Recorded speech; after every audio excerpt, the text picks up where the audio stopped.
ज्योति दिल्ली में मंत्री बनेगी, अरमान क्या कर लेगा, इसको यहीं रहने दो, उसको वहां भेजो। भेजा था ना 9 से 14, मैंने तो भिजवाया था। और कौन आप साथ ही तो थे 9 से 14 के अंदर, तो रूप जी और अरमान बेनीवाल इसको लाए, इसका तो तब पता ही नहीं था।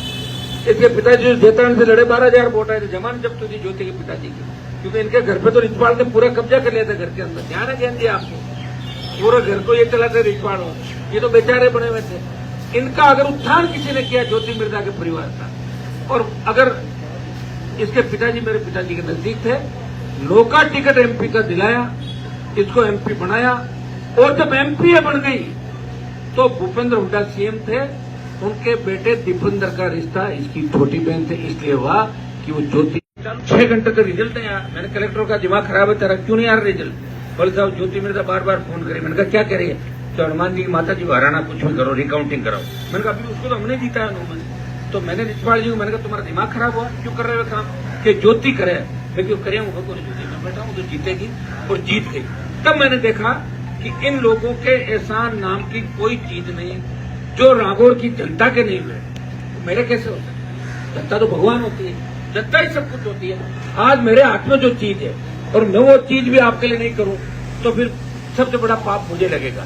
या तो मैं पंचायती करूं, या अपना बड़ा बड़ा जो लोग खाते रहो उनको कौन पूछ रहा है? अगर मुझे मेरे लोगों के लिए काम करना है, नागौर में सबसे ज्यादा सेंट्रल रोड फंड की सड़कें बनी। अब की बार ये वसीम और जो नीलोड़ा का दिशा की मीटिंग थी, मदन जी बैठे, खाटू से लेके बीच का एक सड़क था जहां सबसे ज्यादा राष्ट्रीय लोकतांत्रिक पार्टी को वोट मिला। इन्होंने कहा साहब इस सड़क को हमारे चौड़ा करा के और बड़ा बनाना, 40-45 किलोमीटर रोड है, 50-55 करोड़ रुपए इनको देगा दिए, शानदार सड़क बन जाएगी आपकी, पूरी टेंडरिंग हो जाएगी, सड़क बन जाएगी। मैं तो रोक थोड़ी सकता हूँ भ्रष्टाचार को, एक दिन में कैसे रोकूं? मेरे पास कोई वो तो है नहीं कि एकदम बटन दबाया रुक गया।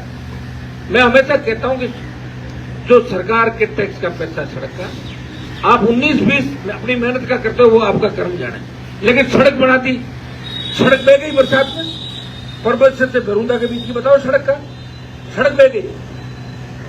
तो इतना विदाई कौन थे? डेगाना परबत से।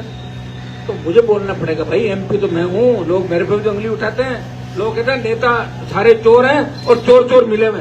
तो मैं कहता हूं मैं चोर नहीं हूं, मैं इधर हूं, इधर फिर वोट इधर है। उन 200 ठेकेदारों ने कम से कम 20-25 हजार वोटों का मेरा नाश किया जिले में घूम घूम के। फिर हमारे सरकार के अंदर बड़े कर्मचारी, पुलिस का सिपाही, मास्टर, पटवारी, ग्राम सेवक, ये तो चाहता है वोट डाल दें, वो डिप्टी बन गया, तो एसपी जाट एसपी बन जाए, आईजी बन जाए, अनपढ़ जाट पढ़े बराबर, पढ़ा जाट खुदा बराबर, फिर वो कैसे काम?